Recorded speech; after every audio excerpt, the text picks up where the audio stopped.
Assalamualaikum warahmatullahi wabarakatuh. Alhamdulillah, salatu wassalamu ala rasulillah, amma ba'd. Kaum muslimin yang dirahmati Allah subhanahu wa ta'ala, setelah kemarin viral video panggung majelisnya Iqdam roboh kaum muslimin, ya. Dan banyak sekali narasi-narasi yang dibuat, ya, mengapa panggung ceramah Iqdam, panggung majelis Iqdam itu bisa roboh, ya. Ada yang mengatakan karena Iqdam ini kualat dengan Wali Songo, ya.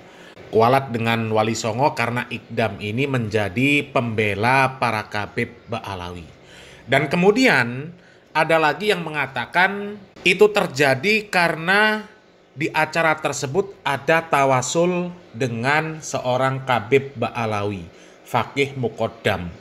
Dan menurut kami narasi-narasi yang beredar tersebut itu ada benarnya kaum muslimin, ya, karena semuanya itu bentuk kemaksiatan.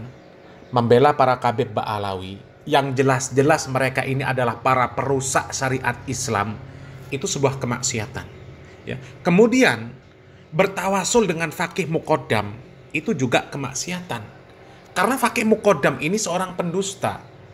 Kan banyak itu pengakuan-pengakuan dari Faqih Muqaddam yang disampaikan oleh para Khabib Ba'alawi, bahwa Faqih Muqaddam itu dalam satu hari itu mi'raj 70 kali ke Sidratul Muntaha, bertemu kepada Allah Subhanahu wa Ta'ala. Nabi Muhammad SAW saja seumur hidup beliau cuma satu kali, ya. Ini Faqih Muqaddam satu hari 70 kali. Tinggal kalikan umur Faqih Muqaddam itu berapa tahun, tinggal kalikan berapa ribu kali dia mi'raj ke Sidratul Muntaha bertemu dengan Allah Subhanahu wa Ta'ala. Itu apa enggak dusta namanya? Belum lagi mengatakan bisa menurunkan rantai emas dari langit. Itu kedustaan, ya. Makanya wajar kalau kemudian panggung Iqdam roboh, karena memang di sana terdapat banyak kemaksiatan. Terlebih, ya, bertawasul dengan Faqih Muqaddam, ya. Sudahlah, tawasul dengan orang yang sudah meninggal dunia itu adalah bentuk kesyirikan, di mana kesyirikan itu adalah kezoliman yang besar, ya. Allah Subhanahu wa Ta'ala mengatakan inna syirka la dzulmun azim, ya. Ditambah lagi yang dijadikan media kesyirikan itu adalah Faqih Muqaddam yang jelas-jelas pendusta. Makanya wajar kalau kemudian Allah Subhanahu wa Ta'ala menurunkan musibah panggung yang sekiranya akan dijadikan majelisnya Iqdam tersebut roboh kaum muslimin, ya. Bayangkan kaum muslimin, apabila panggung tersebut tidak roboh, akan berapa banyak maksiat yang bertambah di majelis tersebut. Laki-laki perempuan campur baur di majelis yang katanya majelis apa itu? Majelis sholawatan kaum muslimin. Yang jelas majelis taklim lah. Ya, menurut mereka itu adalah majelis ilmu, majelis taklim, majelis sholawatan yang diharapkan bisa mendatangkan rahmat Allah Subhanahu wa Ta'ala, bisa mendatangkan pahala bagi mereka, ya. Bagaimana mau mendatangkan rahmat, mendatangkan pahala, sementara isinya kesyirikan, ya, kemudian isinya bid'ah, isinya jelas kemaksiatan.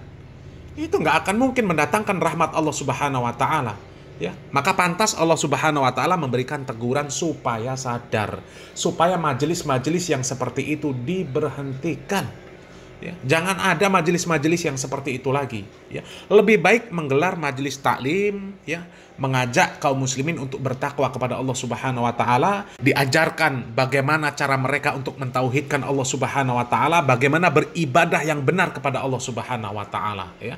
Kalaupun dengan cara yang seperti itu kemudian jamaahnya lari, nggak ada masalah. Nggak ada masalah. Lebih baik punya jamaah sedikit tapi berkualitas daripada punya jamaah yang banyak tapi hanya kuantitas saja, ya, jumlahnya saja banyak akan tetapi nggak berkualitas sama sekali. Di majelis yang katanya majelis ilmu, katanya majelis sholawatan, mereka bermaksiat kepada Allah Subhanahu wa Ta'ala. Apa kualitasnya? Nggak berkualitas sama sekali orang-orang yang seperti itu. Justru mereka lah yang nantinya akan memusuhi Islam, ya. Mereka tidak suka dengan syariat Islam. Ketika ada orang yang mengajak kembali kepada tuntunan Al-Quran dan Sunnah, mengajak supaya mengamalkan Islam ini sesuai dengan tuntunan dari Nabi Muhammad SAW, mereka menolak, ya. Mereka katakan kalau mau seperti Nabi, ya, haji naik onta, katanya, ya, nggak usah pakai HP, nggak usah pakai komputer, nggak usah pakai motor dan sebagainya, ya. Orang-orang seperti itu, ya, yang merusak Islam sebenarnya, ya. Percuma punya jamaah banyak tapi buta tentang syariat Islam. Senangnya datang ke majelis yang isinya jogetan, ketimpringan, ya, yang di sana jelas-jelas banyak kemaksiatan kaum muslimin, ya. Dan beberapa hari ini juga viral kaum muslimin, ada video dari Ikdam yang menghadiri majelis jamaahnya kaum muslimin di Nganjuk, ya.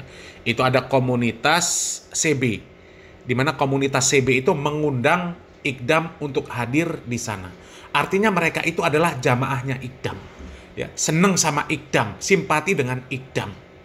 Dan jumlah mereka juga cukup banyak kaum muslimin, ya. Akan tetapi apa gunanya jumlah jamaah banyak akan tetapi tidak berkualitas. Justru majelisnya majelis yang penuh dengan kemaksiatan, ya.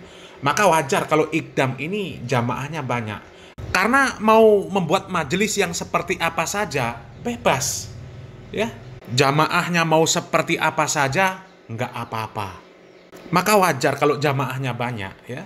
Siapapun, kalau metode ini katanya dakwah, ya, metode dakwahnya seperti Ikdam, ya jamaahnya pasti banyak kaum muslimin. Boleh dangdutan, boleh jogetan laki-laki perempuan campur baur, ya boleh ada biduan di sana, ya semuanya boleh, ya. Maka ya wajar kalau jamaahnya banyak kaum muslimin, ya. Coba kita lihat video-video acara Ikdam di acara CB di Nganjuk kaum muslimin, ya. Kita lihat videonya.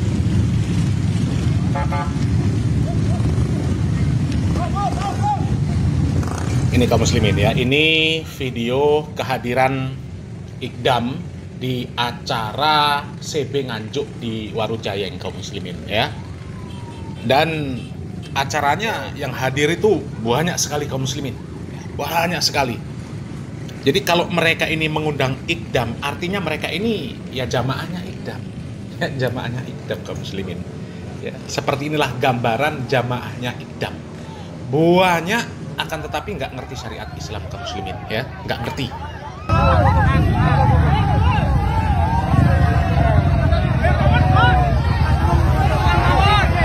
Kadung numpak motor wis tak siap niket mang. Tibakne nek pelaturan nggak oleh blayer.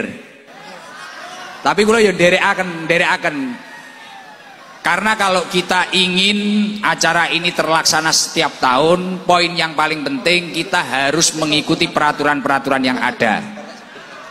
Dan semoga acara ini senantiasa berlangsung setiap tahun. Wes ngono ya, aku ya bingung arep ngomong apa. Sing jelas iki acarane untuk pengajian. Sing jelas acarane iki seneng-seneng bunga. Tapi piye carane sampean kuwi mang ora kelangan keimanane panjenengan.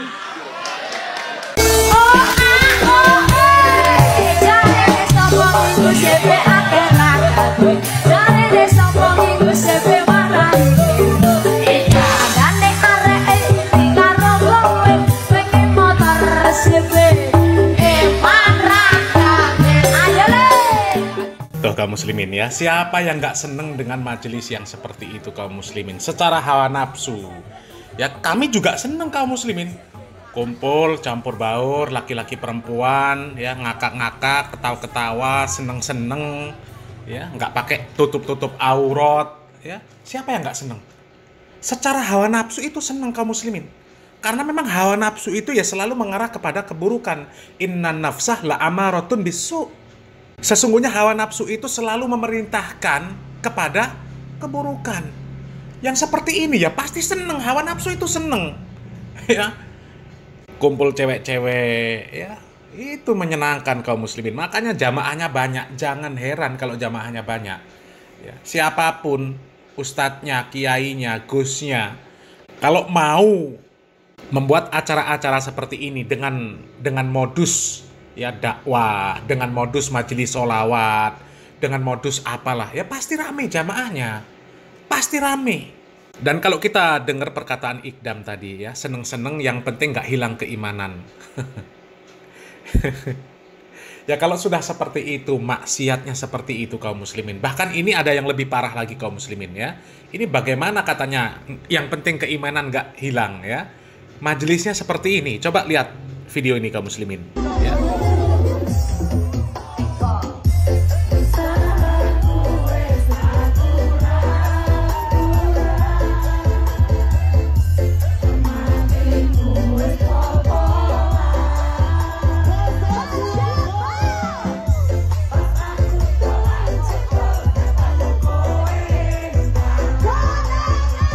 kaum muslimin ya, coba Gus mana, Ustadz mana, Kiai mana yang ketika mau bermajelis yang seperti ini kemudian nggak rame yang datang?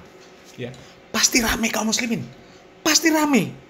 Ya, tapi itu tadi kaum muslimin, ya, untuk apa membangga-banggakan punya jamaah rame tapi nggak berkualitas seperti ini kaum muslimin? Coba, ya, justru yang seperti ini melemahkan umat Islam, melemahkan umat Islam.